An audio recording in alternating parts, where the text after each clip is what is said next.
Okay, I think we might kick off, Randall, if that's okay with you, and then I can. At my age, that's always a possibility. I'll That try was not to funny. do it for the next hour and a half or so. But Well, I am delighted tonight to welcome to Collab Writers Randall Willis.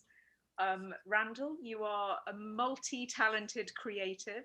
When I was doing some research for this session today, it just seems like you've been involved in so many different things, from screenplays, novels, sketch, comedy, and you also run this wonderful story analysis and coaching business in Toronto. And then on top of that, you also lecture at the George Brown College, and also you're a lecturer for rain dance as well, thank um, you, Elliot. which is absolutely amazing.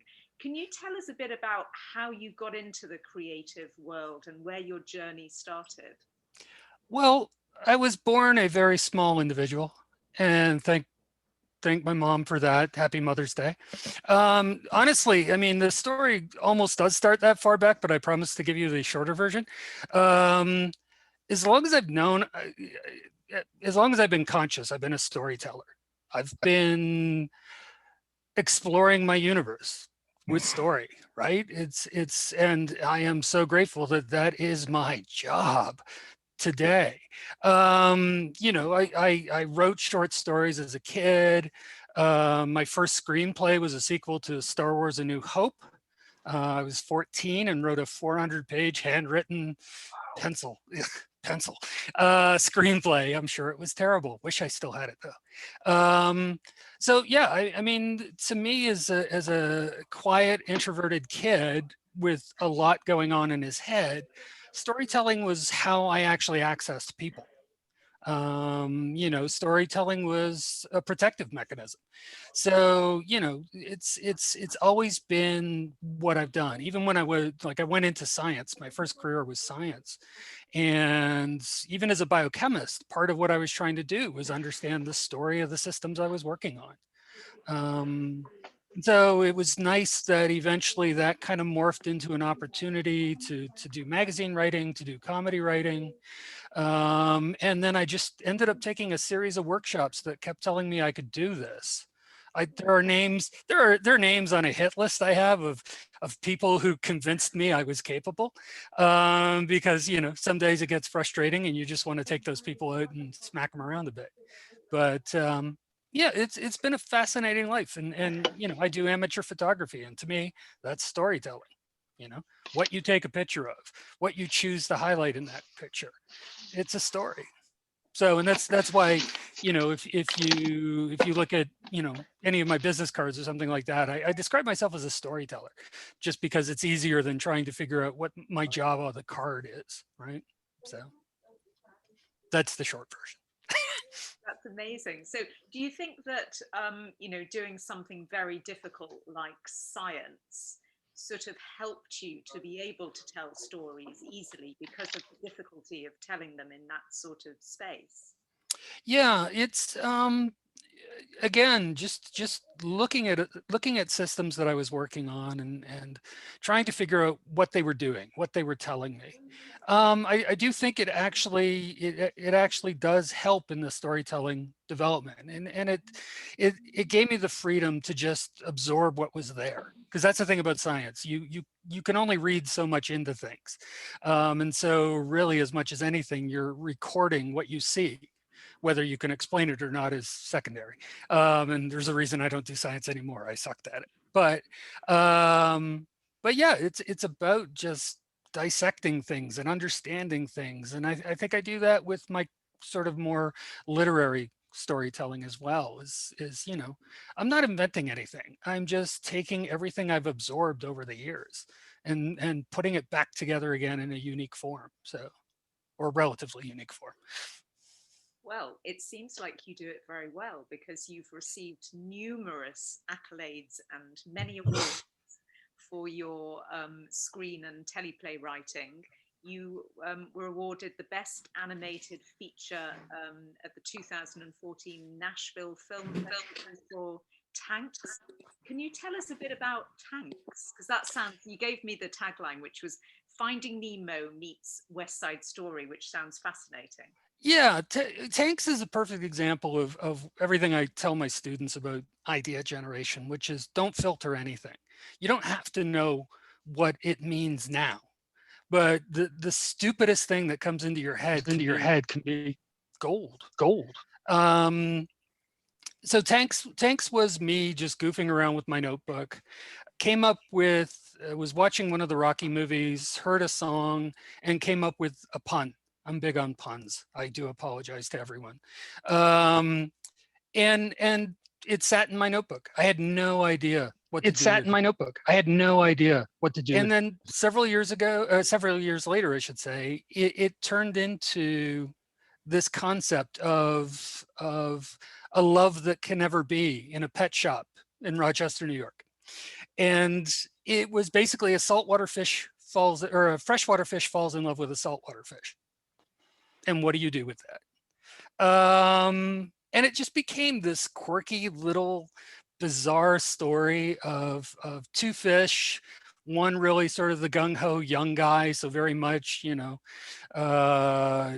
Aladdin type character, very cocky.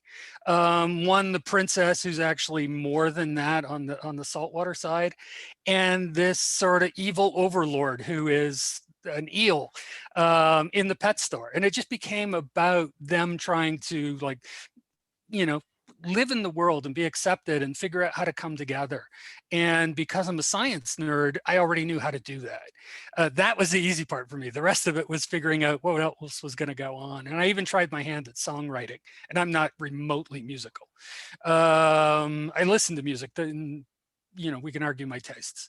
But so yeah, it just became this thing that, again, I was working full time at the time. So every Saturday I would go to the local coffee shop and listen to classical music, just kind of to drown out the voices, and just randomly come up with things that could happen in this story. And so, I was a student of Chris Vogler's The Writer's Journey at the time. Again, this is coming out of a workshop that I'd taken on feature writing.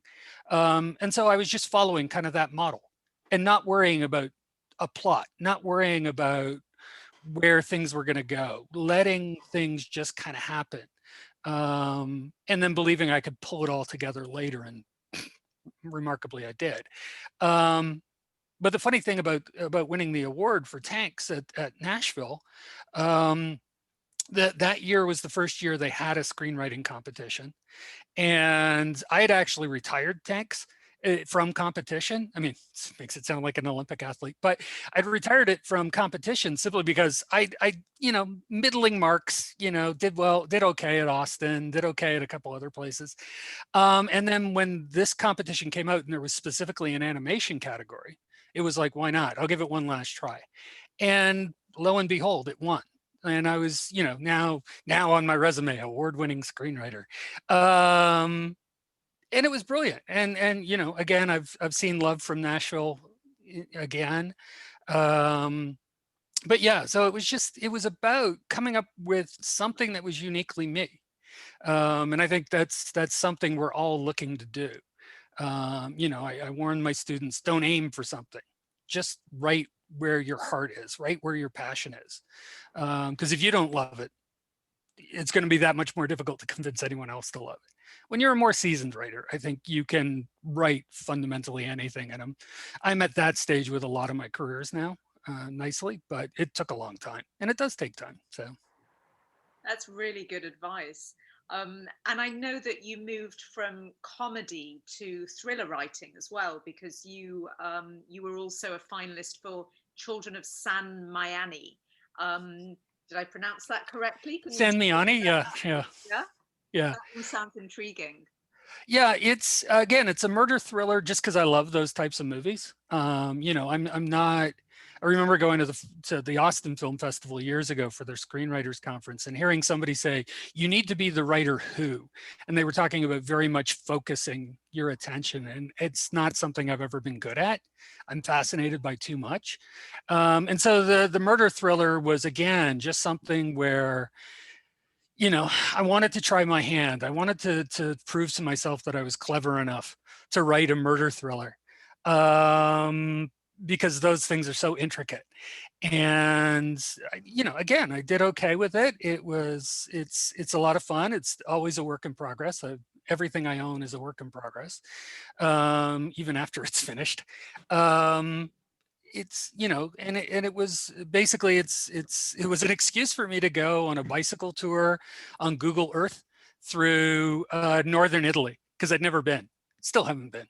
And so I was at the tail end of a job that was going nowhere, but I had plenty of time in my office to just sit there and do nothing. So I basically went on a bike tour in northern Italy so I could figure out the setting and you know, where things might happen in the story and that type of thing. And it was about a, you know, a displaced Canadian police officer who was now working in Italy, following up on a series of murders that all seemed to get connected back to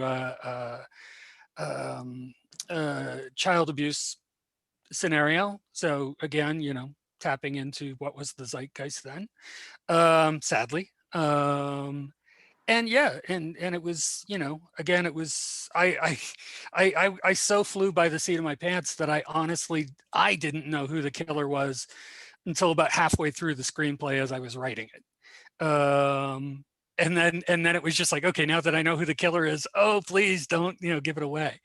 So I actually had a friend, my now ex-wife, that has nothing to do, the ex has nothing to do with this anecdote,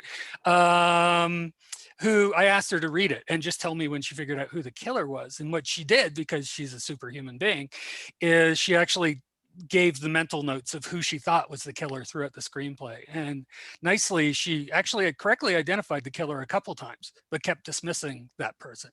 And then eventually, like, firmly clued in about 2 or 3 pages before the reveal. So I was like, I win, you know. So, but yeah, so I mean, again, the you know, I work on projects that intrigue me. I work on projects that fascinate me, that just tweak in my head. And so I've got a laptop full of short stories, of novels in the making, of premises, of everything. Knowing that just because I don't know where it's going today doesn't mean I won't have an epiphany tomorrow, right?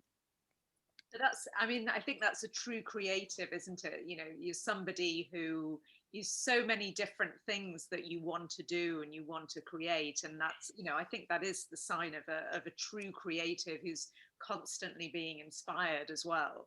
Mhm. I mean, it's, yeah, no, it's fascinating. And then also, of course, you've co-written an award-winning sketch comedy special, Some TV. And Yes. again, the tagline is fascinating. Imagine if Monty Python's Flying Circus was created by Jim Henson's The Muppets. And obviously you have somebody with you today behind you. Let me So can angle you the tell screen. us about that? So Yes. tell us about it. Well, okay. You know, complete up front. This was the brainchild of a friend of mine, a guy named Nicholas Lemon, a puppeteer here in Toronto, and our mutual friend, Marcia Mason, not the Goodbye Girl, Toronto's Marcia Mason. And so this was basically, he'd been a puppeteer since he was 10 or younger. Um, and you know, he and I had met, and we'd met Marcia through Second City here in Toronto. We'd all trained at Second City Improv, and so there was a meeting of the minds. Nick had actually been an actor in one of the sketch comedy shows that I did at Second City that I co-wrote, and so there was this meeting of the not quite appropriate brain, something wrong in each of our heads, and nicely there were synergies there. And so he wanted to do this project that had been on his radar screen for a while, this idea of Monty Python and the Muppets. He had been trained by the Henson Company, so he was very familiar. And this is again where that the gentleman behind me is one of his family's creations. It was a gift after the show. And so basically the thing there was we'd all been writing sketch comedy. Nick had been performing. We were all good on improv, and we loved improving each other's work, which was vitally important. Like we'd all go off and write our own sketches, and then we come and do table reads and just like, oh, what if, what if, what if, what if? And it was amazing. Like it was, you live as a writer, I think you live for those moments where you're just in a room full of people that are just in sync and creating completely different things. Again, it's all about the synergies, right? I love, as a writer, I love being challenged. I love brainstorming, even if you're brainstorming my stuff. And so we wrote all these sketches. The one mandate we had was, don't write for puppets, write for characters. Because we didn't even know who, half our cast was human, half our cast was puppet. We didn't know who was going to get what role. You know, Nick, as our producer as well as director, was going to determine that sort of on the fly. And so that freed us up, because writing for puppets can be limiting, because puppets are physically somewhat capable, you know, limited capabilities. You can't say, and then he picked up a gun, if it's not that kind of puppet, right? Nick said, don't worry about that, we'll figure it out. And so, and we did. And so again, you know, you could tell who everybody's influences were. Mine were, you know, Mel Brooks and Sid Caesar and Carl Reiner and Imogen Coca and those kinds of characters. And so, you know, I'm ripping them off left, right, and center. Sorry, writing homages, writing very meta sketch comedy. And Nick's doing his thing and Marcia was doing her thing. And we got together this amazing cast of actors and puppeteers who just blew our socks off. Like rehearsals were a blast. It's a damn shame we actually had to make the show, because it ended everything at the time. And so it was about going in there and playing with the idea and running with the sketch and coming up with something odd and wonderful. And that's the thing. Like I can send you a link. I can send anybody a link to the special. It's on YouTube. And you're going to like some of it and you're going to think some of it's stupid. And we're perfectly comfortable with that. It's amazing how many people, like, I've sent the link to, who've known me for years and still can't figure out which sketches are mine and which are somebody else's. I take that as a beautiful compliment. But yeah, it's out there, it's strange, it's odd, and it's just freewheeling. Like, again, no filters. Nick was game for anything. The writers were game for the performers to come up with something. And I'll tell you now, writing for puppets, pardon my language, but puppets are assholes. Puppets are jerks. Actors, I used to think actors were prima donnas. No, they got nothing on puppets. Puppets will just do whatever they want and get away with it. And I've done puppetry improv. So I do understand, like, sometimes I'm the asshole within the puppet. But they're brilliant to play with. A puppet can say things that a human actor couldn't get away with. We could talk about subjects with a puppet that you cannot talk about comfortably in a room full of people with diverse opinions. But a puppet says it and it's cute. A puppet says it's interesting. You know, you get those, oh my God, did he say that moments, you know, so. Well, so I advise, right, for like, hang out with puppets. They're idiots. Laughing. He's still laughing behind you now, Randall. Oh, I know. Yeah, he's ridiculing me. I got him on the screen though, so I gotta keep an eye on him. But I don't trust him back there. But I wasn't stamped if I was gonna give him my spotlight. So.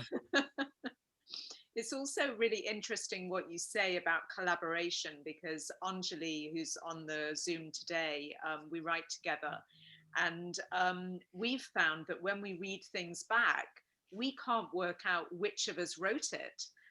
Even though our writing style is so different, because we did write in that free-flowing style. And it's lovely, isn't it? It's a lovely thing to kind of think, oh, wow, that's really blended, you know? Yeah. Well, and that's definitely, like, I also did some training in stand-up comedy. And oh my God, I'm never going back. It's kind of like, it's on the list of things like jumping out of an airplane and bungee jumping. You do it once. If you're brave enough to do it twice, then that's bravery. Stupid enough to do it once. And I didn't like it at all. Stand-up was not my thing. And whereas improv, there's a security in having other people working with you. there's a security, and I think that's part of the free flow of ideas is you can put things out there and know that even if they're only half thought, right, or maybe they're not as strong as they could be, you've got someone else, you're working with someone else, you adore and trust someone else enough to make your stuff better, to find the challenges, and you get to know each other, and I'm sure you guys know each other well enough that you know how to challenge each other without it being an attack. Yeah. Right. Yeah. It's a secure environment, and that's also very important when I'm teaching, is trying to reassure the students who are vulnerable, these are newbie writers, that this is a safe environment, and I mean that creatively as much as anything. If you can't express yourself, then you're not gonna. Yeah. Swati has asked a question about what's your process like usually? So do you actually etch out the characters first, or do you work on the plot first? Honestly, it really depends on what shows up first. I don't have a process. I have chaos that I've learned to harness. So, for me, everything always comes back to character. So if I didn't start with character, that has to be where I end up, regardless, because it whether something works or not to me is whether or not those characters are true, because all creativity, all writing, all storytelling is about truth ultimately, in my mind, especially in comedy. And again, comes from my improv training. Is it's not about being funny; it's about being honest. And so, sometimes it is the character, sometimes it is like this quirky person in this odd scenario, and then sometimes it's a plot. What if I wanted to write a story about? Um, and I do writing exercises, although I haven't done one recently, where it's what's on the table in the restaurant I'm sitting in. And so that becomes the motivation to tell a story, and character shows up, and then character becomes the focus of the story. But yeah, sometimes I know who I'm writing about initially. Sometimes I don't. I just have this vague concept. Um, and again, sometimes, like, I again tell my students, like, don't underestimate the power of a brain fart. Um, like I am all for smacking together two things that have never been put together again or before. I've got a concept that's sitting somewhere on one of my laptops of, um, one day, and I apologize if this offends anyone. It's not intended to. I'm not belittling anybody's belief system, but for whatever reason, I think I saw something online that used the phrase Jehovah's Witness, and my brain at that moment put the word protection at the end of that. So now I've got this concept, Jehovah's Witness protection, and I don't know what I'm doing with it. If anybody loves to riff with that line and go create your own story, go for it. I'm free and easy with my ideas. But it's just this idea of, like, how do you go into hiding from God? And so, I jump on Google Images and I look for something that's going to spark a creative thought. So in that case, it was just, again, a pun, just a stupid idea. But that you can play with so many different directions with character, which is why I haven't nailed it down yet. But yeah, so, character is vital. Character is everything. Regardless of, to my mind, regardless of what story you're telling. If you don't know who your characters are, you're never going to know. There you go. Yeah, please, Andres, please run with that. Go with it. Oh, that's awesome. Go with God, as it were. So Just kind of moving over to obviously a lot of your work is around coaching people, and through your own online business, What's Your Story? And I know that you specialize in helping writers find their unique voices and get over their ideas. mhm. Can you tell us a bit about what story analysis actually is? I mean, tangibly, what is Right. it? Um, yeah, like, so from my perspective, story analysis is literally getting into someone's story and looking at all the aspects of the story. It's not really story editing, which would be something a bit more familiar in film vernacular, which is usually later in the process. For me, it's very much about the nascent project. It's about really helping ensure that a writer is exploring every aspect of the story they've written, because I find so many people, including myself, write subconsciously. We write more than we think we did.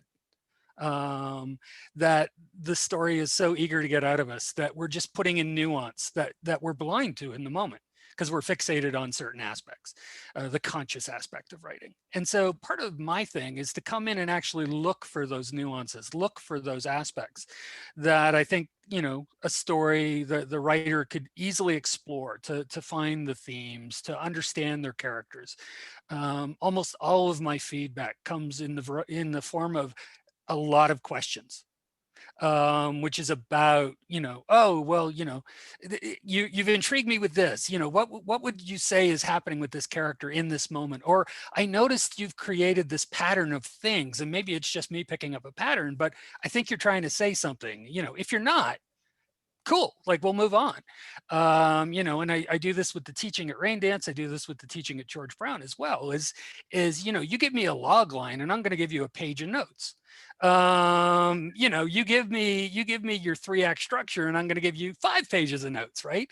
Because I'm nuts. And apparently I like working hard, and, you know, Elliot, bless him, gets to take advantage of that. Yeah, Elliot's okay with that. And so that's the thing. Like, again, this is my process. This is the thing I like getting involved in, right? Like, and so I'm quick to let people know I'm not offering coverage. That's a very specific skill set. That's a very specific question of, you know, is this strong enough to get picked up by a studio? Is this strong enough to move it forward? Is this a pass or a, you know, whatever? That's not what I'm doing, because that's not my experience. I don't honestly think I'm in a good enough position and familiar enough with what people are looking for to be able to offer that advice. What I can do is help you tell the story your way, as uniquely you as possible, to get you beyond the cliche, to get you beyond the tropes that we all use as a starting point. Nothing wrong with a trope, nothing wrong with a cliche. But it's about, why are you telling this story? You know, what are you bringing to the table? Why is this weird in your head? And let's explore that. Let's make that happen. I can be a little hyper enthusiastic, and I know that's intimidating to some people.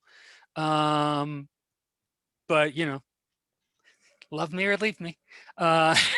So. It's also, I mean, it sounds, it's intriguing to me because I think it sounds like you approach things like a scientist as well, you know, asking questions and looking at the rationale and looking at something and sort of, Yeah. you know, interrogating it, so to speak, which, you know, is obviously a really good skill, I think, in order to bring out the best in people as well. So Inadvertently, I've also become a good psychotherapist, but having spent much of my life, if not currently also messed up, helps. But yeah, it is. It's. I actually believe we all write for a reason.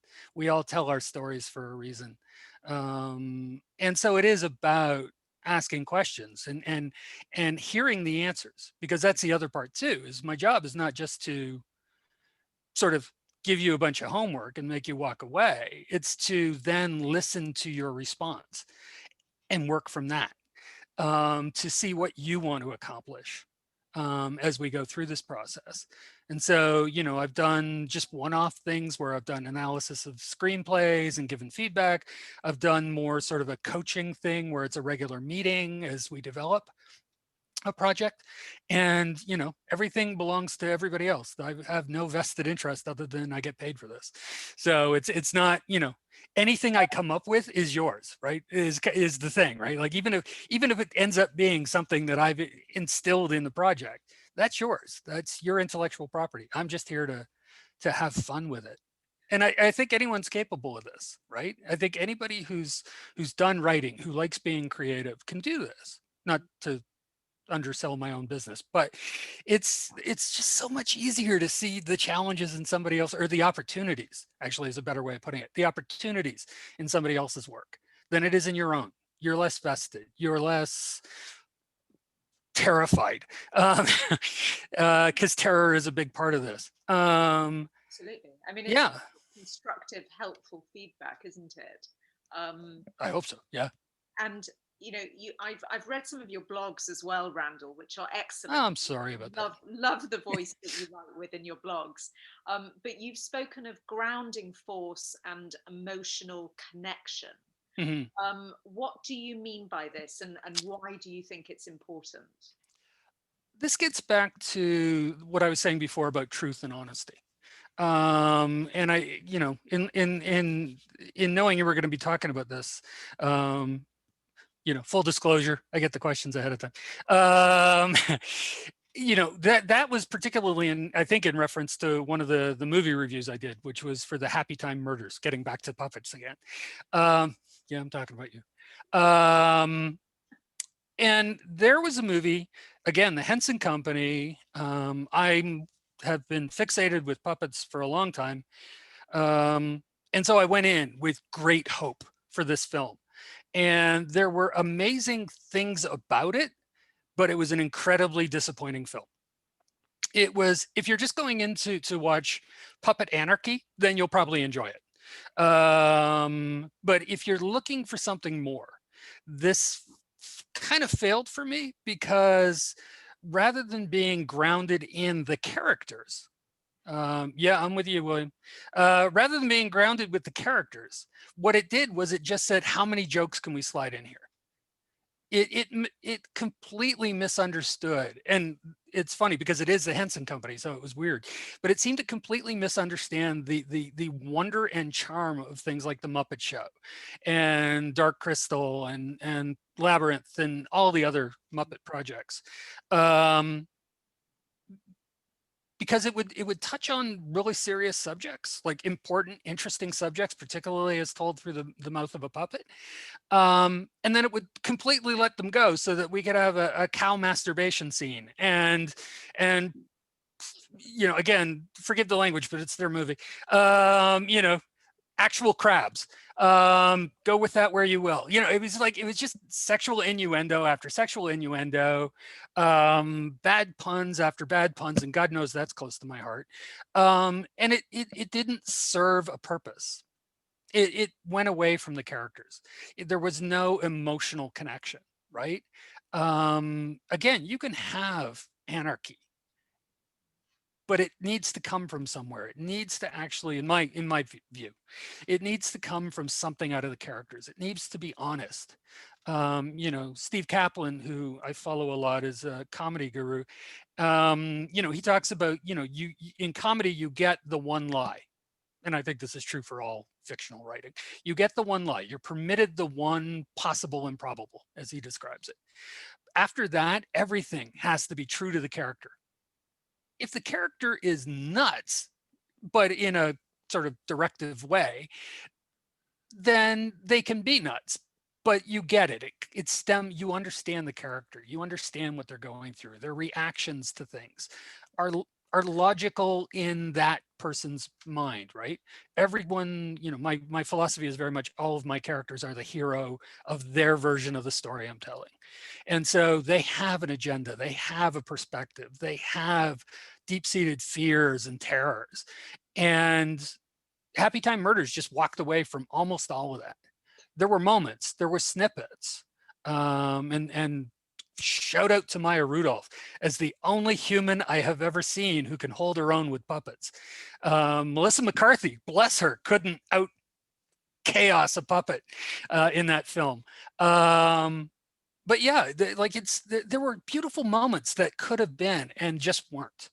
And that was the disappointment. And so, very much having seen their stage show Puppet Up, which was sort of improv sketch, they had an MC who would sort of, shut down the sketch when it was done, right? Lights down. This movie needed that on a regular. Okay, we got it. Shut that sketch down, move on to the next scene. I mean, even Python had that. All right, too silly, move on. It was like, that's what they needed for that film, was just a little control. I hope they make more films, but I hope they learn their lesson. I hope they read my blog. So, and bless you for reading it. That's sweet.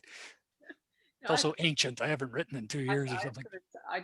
I mean, some blogs, you start and you read a few paragraphs and you think boring, but you've got a really good voice for blogs. It's really, really good. Thank you. And I just noticed a few questions coming in on the chat, Sure. and kind of pick up on some of the things we've been discussing. One of them from Tony Morris is, how well do you get to know your characters before you start on a piece, or do you get to know them as you kind of work through? It's funny. I'm prepping a lecture class on this very topic, actually, for this week tonight. Oh Jesus. Okay. Prep faster. Okay, I'm going to prep now in my answer to you. Often I know the characters pretty well when I start. That's even getting back to Swati's question. Once I have the premise, once I have a concept or an idea, a plot, I get to know the characters really quickly because they're going to dictate where the story's going to go. Right? You can outline all you want, and then the minute you start giving the characters power, the story can transform completely. And I love that when that happens because it means I'm on the right track. Because what do I know? I'm just the writer. And so it's a combination, really. It's you start knowing something about your characters, but until you start testing them by presenting them with challenges, until you start putting these characters together and having them really mess with each other, you're not going to know what your characters are capable of. Oftentimes when I'm struggling with a character, one of the things I'll often do is just go back to, okay, what film role have I seen or TV role have I seen where a character can be a good placeholder? Or do I have an actor who I would love to play that role? And so, like, just again on Tanks with the character, the antagonist, the eel, I wasn't exactly sure what I wanted to do with him, so I immediately made him Jeremy Irons. And so for a while there, his name was Scar, because that's kind of what I wanted, right? And then eventually he became his own character, but it was a starting point. It was a shortcut. I don't have any problem, as you'll quickly learn, of stealing from the greats, right? Of like incorporating that, but it always becomes mine, right? I know I'm not going to just copy it, because that's otherwise they already made that movie. I don't need to make that movie. But I want to see what Jeremy Irons does with this character. Or, I've got, bless him if he ever makes a big comeback. I would love him to be in one of my movies, but I've got Mike Myers is Santa Claus in one of my films. Just because he can do, as far as I'm concerned, he can still do slapstick comedy and pathos. And it's a bizarre film that's not for kids, which confuses everybody when they go, "Ooh, the naughty list. Oh, it's a Christmas movie. Family." No. But that's the thing. Like, it's just, that's how I get into character. Getting back to Tony's question is, sometimes you have to start with a shortcut of just someone that you know well from a film role, or you've seen a lot of their performances, or a family member. Sometimes I've used family members or neighbors or coworkers. Don't ever let them know you're doing it, because they're not going to tell you anything ever again. I started a magazine when I was still working as a scientist at Sick Kids in Toronto here, and or didn't start the magazine, but I took it over, a magazine called Aliquotes, which was science meets Mad Magazine, was basically the way I sort of sold it. It was like, you're having a bad day in the lab when. And so often, we'd share stories in the department, and, or with other graduate students elsewhere.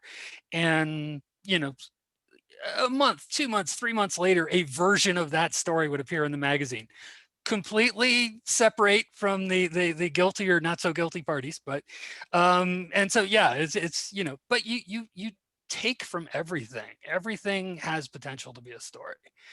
Everything is a way into a character. You become good at eavesdropping.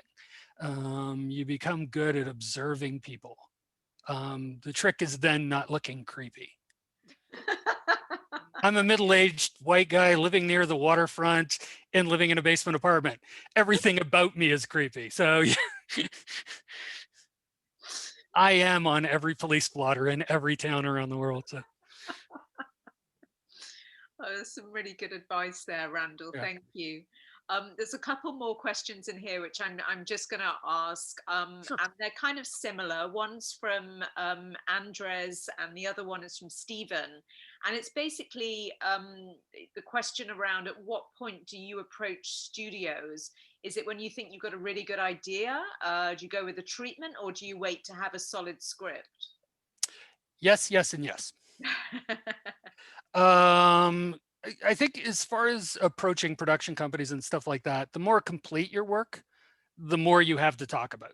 You know, the more crystal clear, hopefully, your idea is in your own head. The more time you've spent with the characters, the more time you've spent with the idea, the more time you've had an opportunity to even think about markets and that type of thing. All the questions that I don't ever want anyone asking at the beginning, but you're welcome to and should search out at the end of the process. But you know, as far as I'm concerned, as long as you're honest with people about where the work is, like in stage of development, talk about everything. You know, because you never know what's going to strike someone, right? You never know. Again, you know, Rain Dance has got the live ammo pitch competitions. Another one coming up, I believe, soon, and I've seen people pitch ideas that they came up with in the pressure to pitch something, and they're brilliant, right? It's about just getting out there and being enthusiastic. I mean, if you can't be enthusiastic, I tell this to my students, if you know, they're like, well, what's the best way to pitch?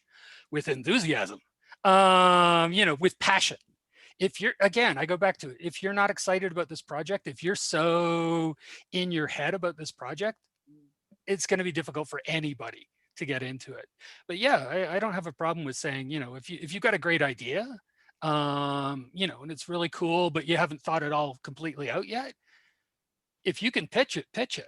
You know, the worst that's going to happen is they're going to go, nah, you know. I don't know that anyone's actually been kicked out of an office for, you know, you may not get invited back, but that's a different issue.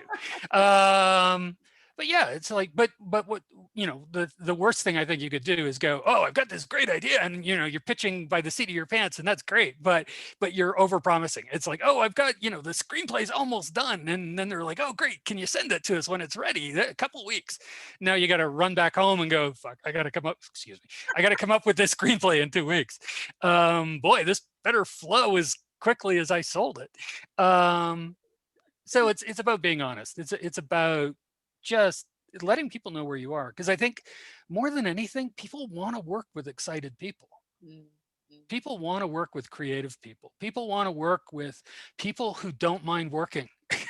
And so, you know, production companies want to be involved in your project if they can, right? They want to be excited.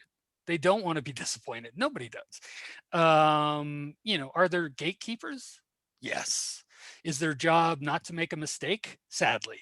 You know, not to recommend the wrong project? Sadly. But I think ultimately it's again, you know, so much of to me connecting with people is about, and you know, again, bless Collab writers, is just about being in a room with people, virtual or otherwise, and just talking, right? I've gotten writing gigs from having had conversations at Booze and Schmooze. You know, I've got a screenplay that I was hired to write after doing a story analysis, where the producers were like, oh, this is brilliant, we can't do that, can you do that? And I'm like, oh, okay.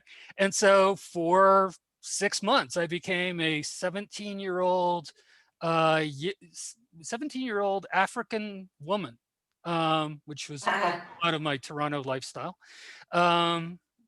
Thank God for research. And so, yeah, I mean, that was about to go into pre-production, and then COVID. So I hate COVID. So, but yeah, so it was like, cool. Like you never know where something's going to come. And it's just, it really is. Just don't be an asshole. And I'm talking to you. Don't be an asshole, and just be open, be free. Right. Again, the advice for new writers is, heaven forbid you decide to hold your idea to your chest, because if nobody knows it exists, nothing's going to happen with it. So. Oh, and you know your coaching business is titled "So What's Your Story?" Do you think that everybody has a unique story to tell? And have you got any advice on how people can find that, how they can discover it? So much, short answer to the first part of your question is yes. I think everybody's got a story in them. I think all of human history is storytelling, right? We engage with each other through storytelling, even if it's over a cup of coffee and a fence in the backyard. Um, you won't believe what happened to me earlier today is a story. Um, and so I think everyone's got a story in them. Um, it's whether or not they actually have the nerve to try to write it down, to try to record it in some way. We all have a perspective. If we don't, we're dead. Dead people, and I don't even know this, I haven't been dead yet, but I assume dead people don't have perspectives. And so the challenge for almost all new writers is writing. And you know, I know you were talking about fear, and I mentioned it a couple times. It's like, yeah, I've sat in coffee shops with friends, um, and watched them. It was a writing day, and for 2 hours we sat in the coffee shop, and I'm scribbling madly of just randomness, and their notepad is just as pristine at 2 hours as it was when we got there. You know, the greatest distance is the nib of the pen to the actual paper. Um, and it's about just being okay with sucking. It's okay to fail because you're not. I've worked on projects where I've spent months working on them and they manifested into nothing. And I do not consider that a failure because I figure as a writer, I've grown in those moments. As a storyteller, I've grown in going through that process, that experience. And so much, like, again, when I'm teaching, I out plainly state that my students have permission to suck. They don't really need my permission, but they have it. Because if you're not willing to fail, you're not going to accomplish pretty much anything, I think, in life. But particularly in the creative stuff, it's like, you know, just write anything. Don't worry about it going anywhere. I had a writing project, one of those coffee shop things where, actually, no, I lied. I was writing on a streetcar in Toronto and went past a building that was called the Maples. And so I started writing in my notebook, the Maples, question mark, and just started writing. And it became this cute little vignette about two people who hadn't seen each other in forever. And it was not meant to go anywhere. It was just at a certain point, I stopped writing. I'm now working with a couple people, a couple actors I know in New York, and they're going to film it. You know, we've adapted it to a screenplay format. It's again, it's still no more than really a vignette. This sort of accidental meeting between two people that lived elsewhere and just happened to meet each other. What's going to happen with that vignette when they film it? I don't know. You know, is it good enough to go in a film festival? I don't know.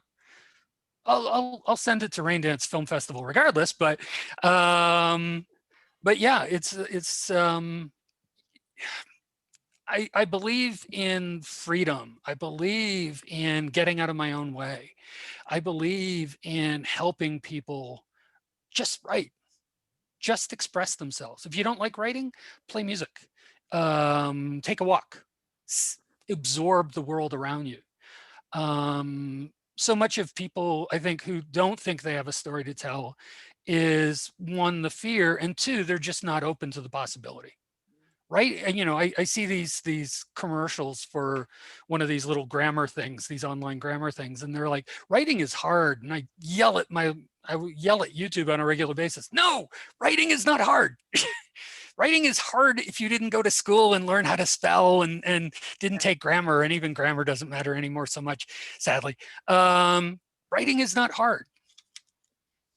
The physical act of writing can be tricky, but for some people, but it's, you know, start with a shopping list, write the word, you know, I joke sometimes when I'm hitting a bit of a standstill with some of the stories I'm creating, I'll just work on the articles, like and the, and I'll just write those first. That's easily 8,000 to 10,000 words right out of the gate. Later on, I'll put other words in between those articles. But right now, I'm just writing the words I know I'm going to use. Maybe later I'll put in a couple verbs. It doesn't matter. Just do it. Sorry, Nike, but just do it. Like, just get there.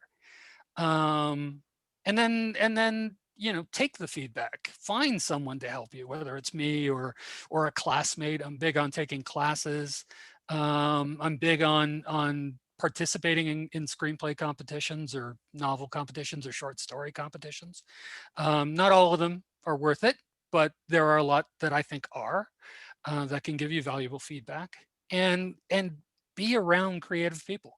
Again, booze and schmooze. The Austin Film Festival, I nauseate people on this side of the pond with advice to go to the Austin Film Festival for the Writers Festival, the Writers Conference, and the films.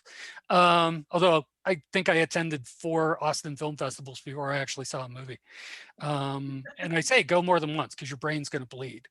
But being around creatives is the most energizing thing I think I've ever experienced. And it's amazing how supportive. And I know many of you who've attended a lot of these sessions know this already, but it's amazing how supportive the creative community is. Writers want you to succeed. It's not a competition. It's not a head-to-head thing. It's great to see seasoned writers who want to talk to newbie writers.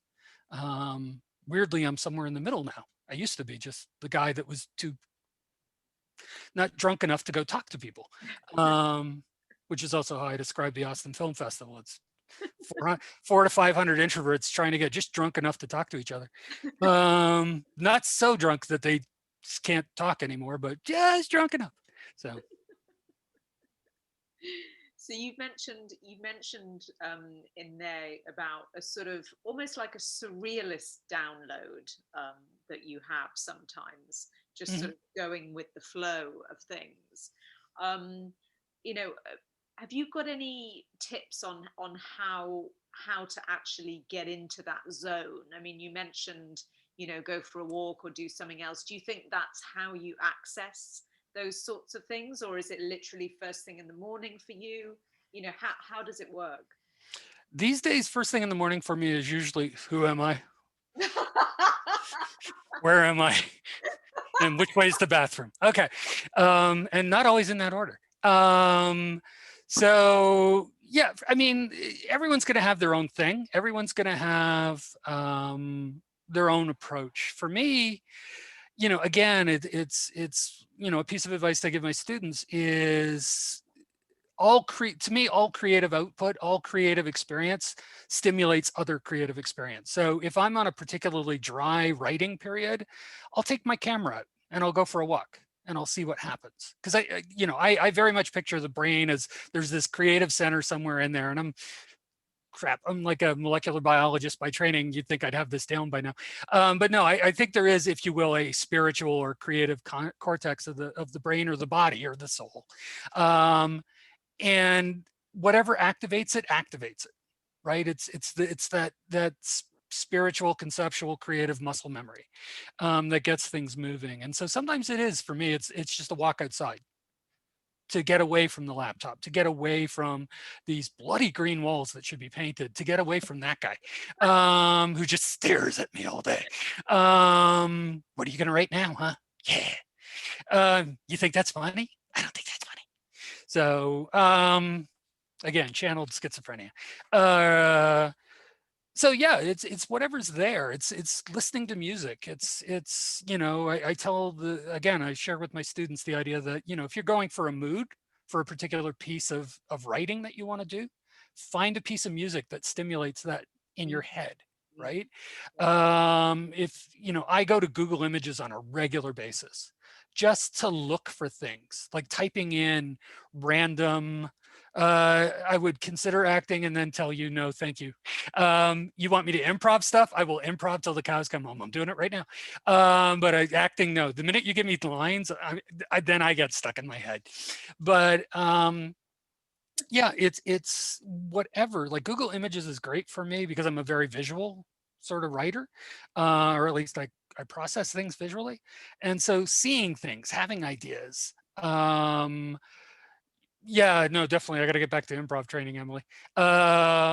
It's this whatever stimulates you, right? Whatever refreshes you.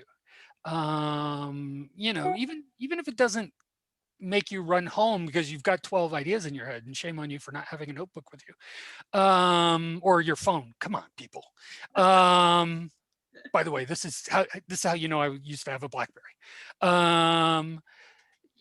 And for the younger folk, a black, but never mind. So it's whatever clears your head, whatever helps you just get out of your way, cut down on the noise, or embrace the noise and run with it. And you know, for me, you know, I've described it in the past of I sort of, if you will, lose consciousness when I'm writing because I get so involved in the writing.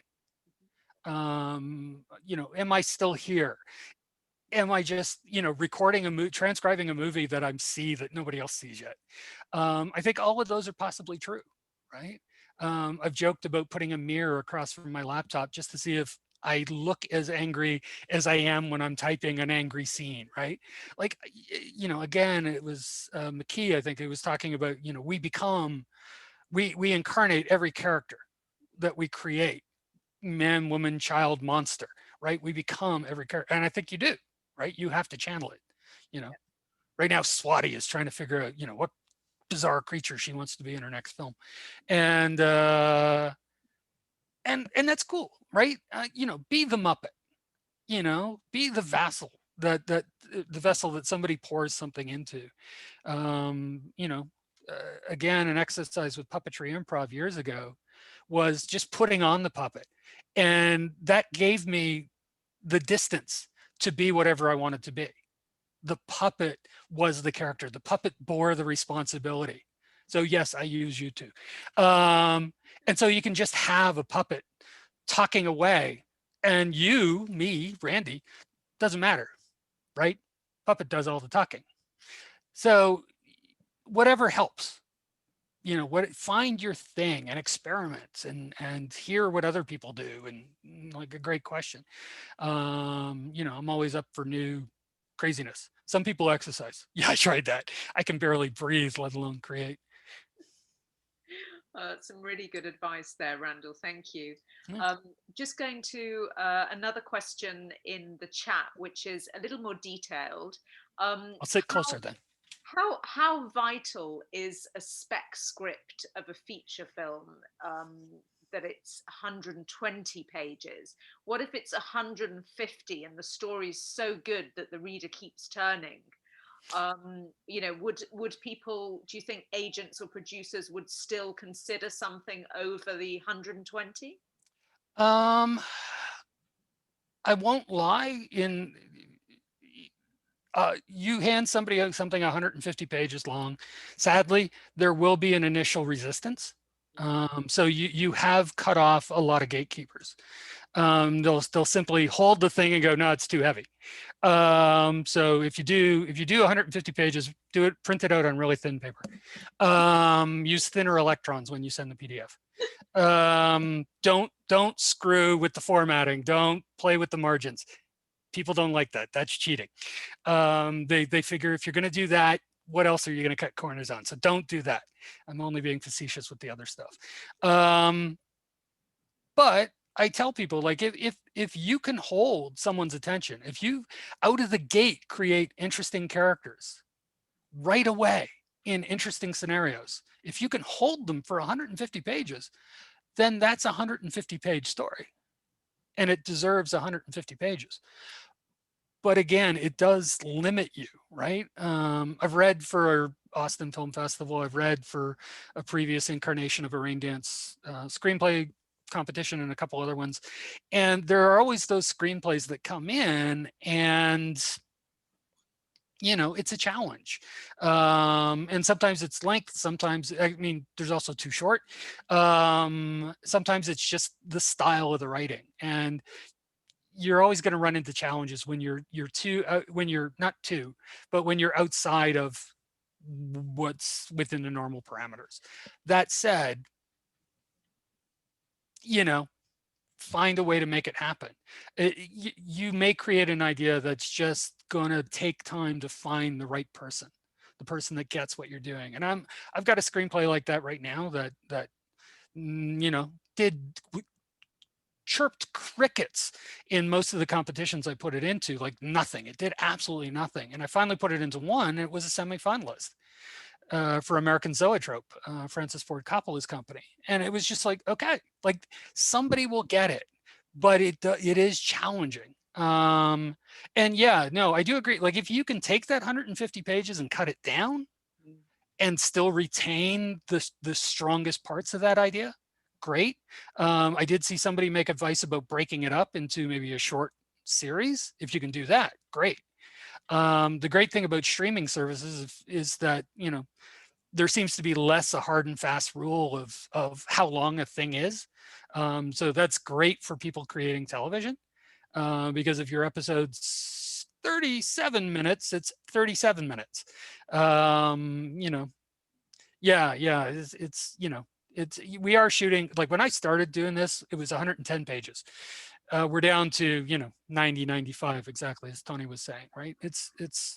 And you know, I don't know that all stories can work in that space, but that just means you have to be that much more dedicated. You have to be, and be working on other things. If you've only got one project, you're not going to get very far. You know, you may hit gold and with that project, and bless you, and I'm really happy for you.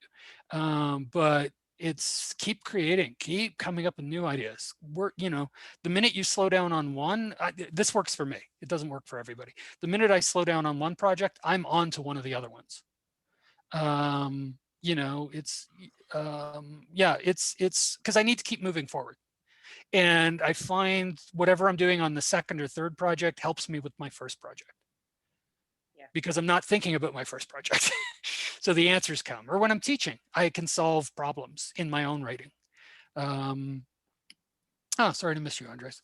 But yeah, it's you know, I think everyone's got their own thing, and it's just, again, I go back to just getting out of your own way and being okay with sucking. You know, again, I tell my students the biggest difference between me at the front of the room and you in the seats is I know I'm going to write badly and I'm comfortable with it, because I also know I can improve it. Right now, you're terrified to write badly, right? Or most of them are. And so it's like, and that's why I give them permission to suck. It's gonna suck. Be okay with that. You know, it's like, it's a process. You know, everything in life you suck at it before you get good at it. Or you quit. And so I hate to see that happen.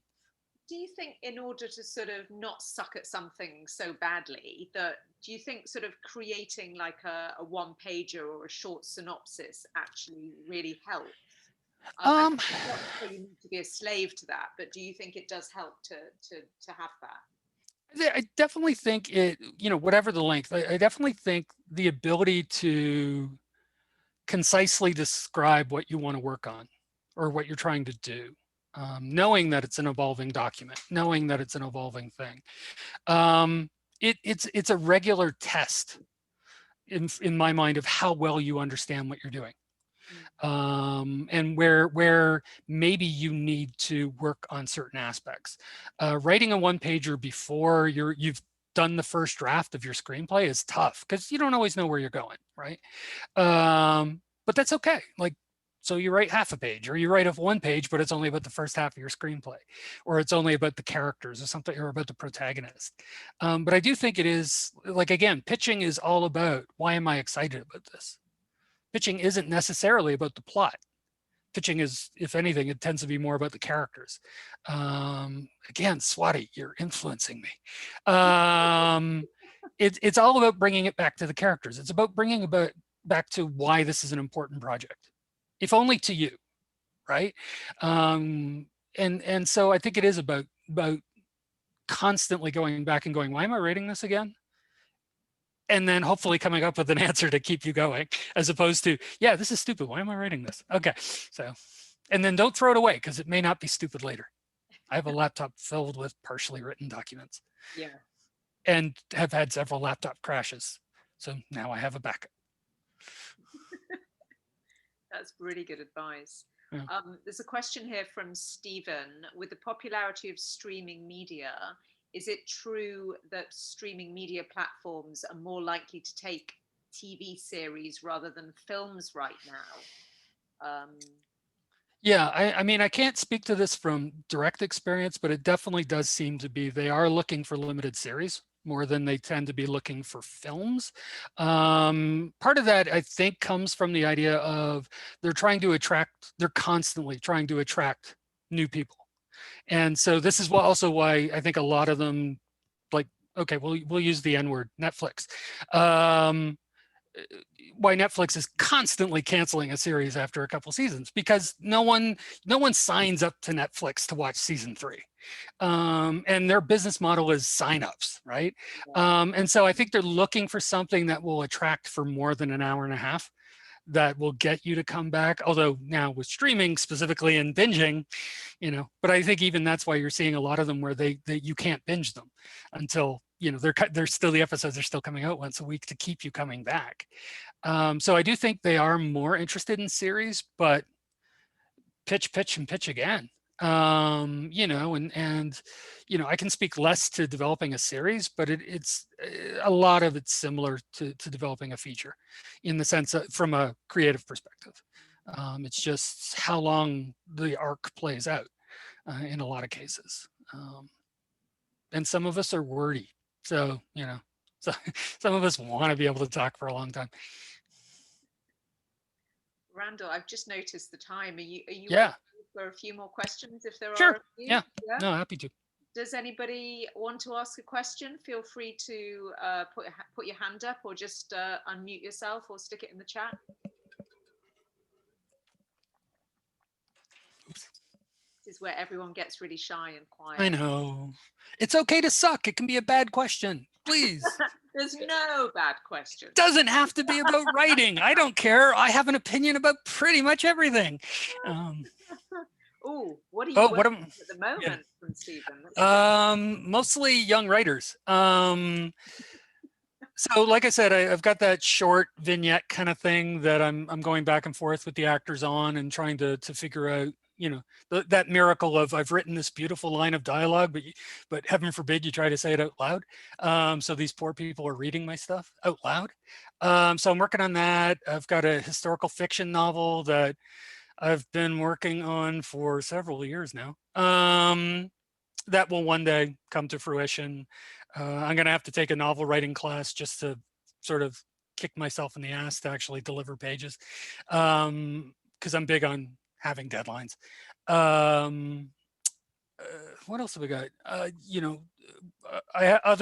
write for everything. So I've got a science magazine writing gig that I do. So I'm writing features about artificial intelligence and cancer research and stuff like that. So that's storytelling. So that's an ongoing thing. And yeah, mostly a lot of it's teaching right now. So, and then I was hoping to have finished a book, because everyone who gets it to be a guest on here has a book. I feel out of sorts. I own books, but it seems weird talking about somebody else's book.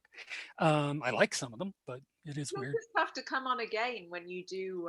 There you go. Yeah. Book. So yeah, we'll be here. Yeah. Yeah. Mostly I just have professional opinions. So. There's some questions streaming in here. So Kelly asks, is it taboo to recommend actors for one screenplay? I don't think so. Again, it's if it helps you paint the picture when you're pitching, I don't think it's a problem to at least say, I very much saw this as this kind of person.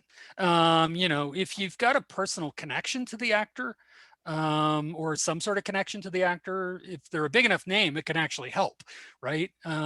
Saying that you've got someone who's interested in doing this, anytime you've got talent, that's a great thing. Whether that studio or production company wants to work with that talent is another story.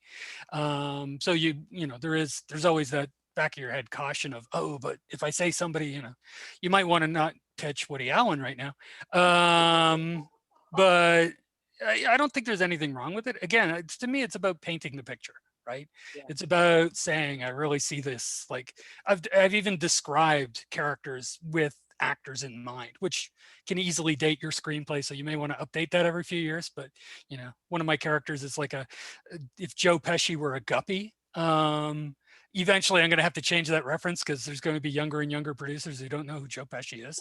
It's a sad thing, but, you know, he's very Buster Keaton. Who? Jesus. I don't know if I want to work with you because you don't know who Buster Keaton is. So another one from Emily. What gems have you learned about story and character through your time as a writer and doing story analysis? trust the character. Yeah. Trust the character to know their story. Don't be afraid to let a character run with things. I think too often, particularly with younger writers, you know, you feel like, again, you're told about outlining and you're told about, you know, planning things out ahead, but you got to realize that's an evolving document. That's your roadmap to a place that you may never get to. And I think there's a lot to be said for just being open to letting your characters tell you what's going to happen next. And again, that gets back to what Tony was asking about earlier, but the idea of how well do you know your characters? The better you know them, the more automatic the writing becomes.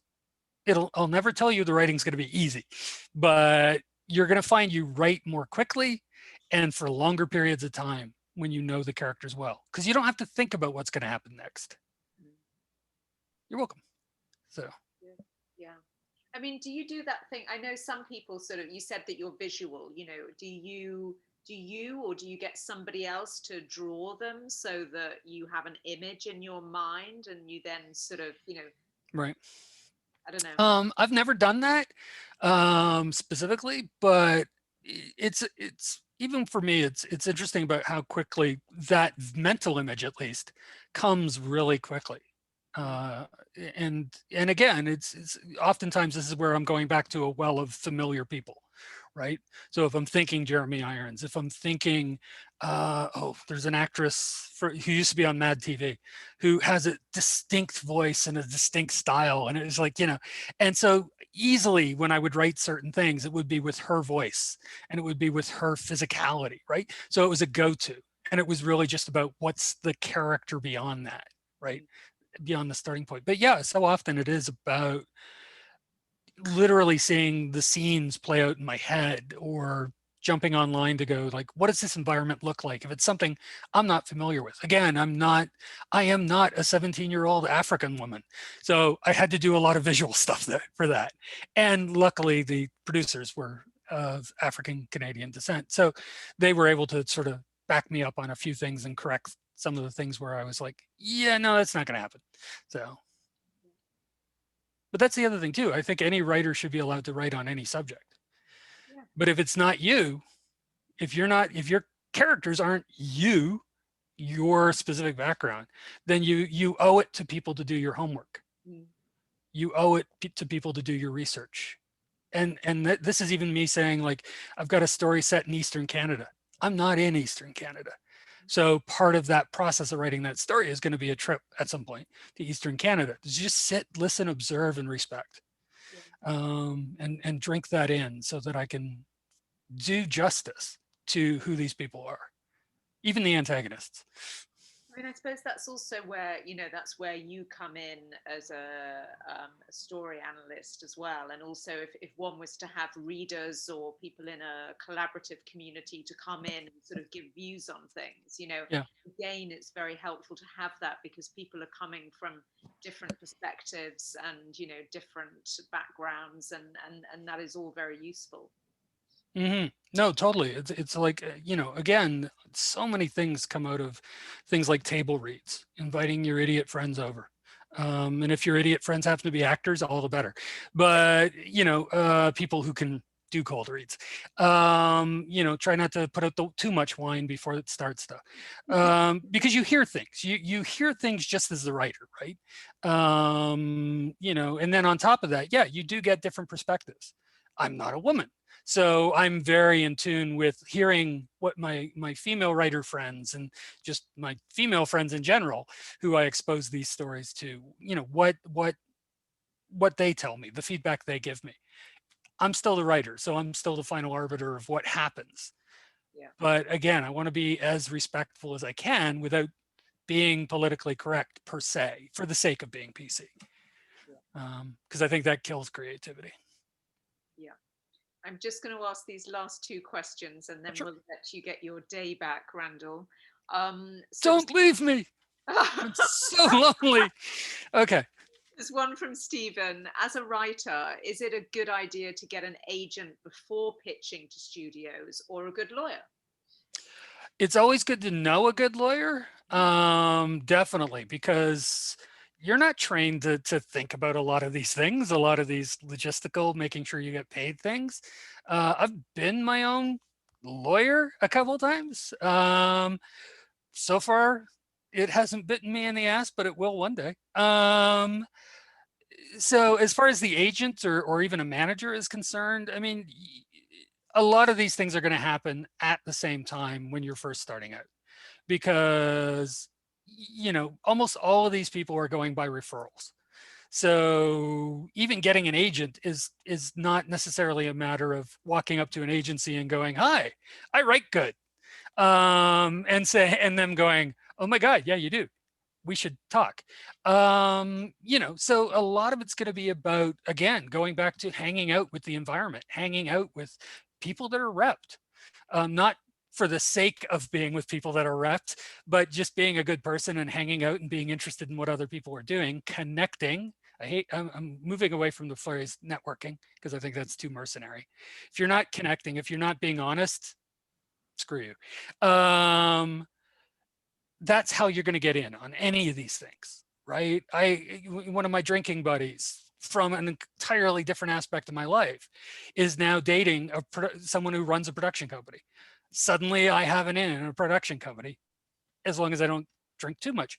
I had a meeting with an agency in Toronto because the guy that sold me season tickets for the hockey team I follow, his uncle used to be a puppeteer. He worked on the original Crank Yankers and now runs an agency, founded an agency in Toronto. I got that meeting because I know this ticket guy. So, it's about not being an asshole with anybody. It's about being a good person and interacting. And, ultimately, I don't know that a production company is going to want to have a conversation with you in a serious manner unless you've got representation. But the minute you're having those conversations, representation's likely to come out of the woodwork, because everybody gloms onto success. And I don't even necessarily mean that in a cynical way.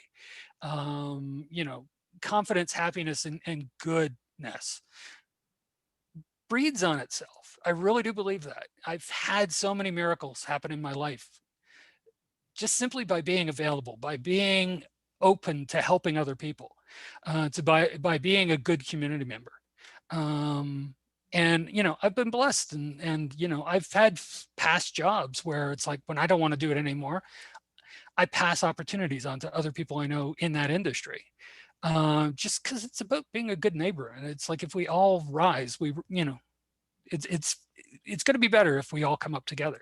So again, get your ass to the Austin Film Festival. And I've never been to the London Screenwriters Festival. It's a pilgrimage that I want to make at some point. Well, I think those are wonderful words and expressions to leave us on, and also a pitch for Randall's classes as well. He does do wonderful classes at Rain Dance. When is the next one, Randall? The next screenwriting level 1 is beginning of July. I think it's July 6th. We recently expanded it from 5 classes to 6 because, well, I talk quickly and the students were like, okay, slow down and tell us less, or make the class longer. And I'm not about to slow down. So we've extended it to 6 classes now. Because it evolves every time I teach it, because I'm constantly learning new things. So I think it's July 6th. You can go to raindance.org/courses, I think. Screen 2, which is a table read class. If you're cranking out pages and you've already written, and screen 1 might be a little rudimentary for you. That I think we pushed back toward November at this point.